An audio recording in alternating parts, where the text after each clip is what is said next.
نص ساعه بعد اذنكم يا شباب. قد ما بنقدر نوسع ساحه ونخلص عشان نستقبل العروسه كمان مع فرقه الزلمه. من بعد اذن الشباب بالصوايا مبروك الساعه. حكي بوس جريح شباب لو سمحتوا هادي وصلت الساعه. احلى شباب.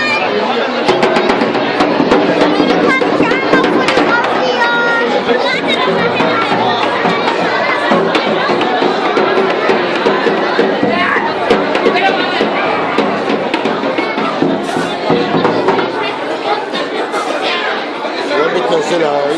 الصبايا اللي واقفين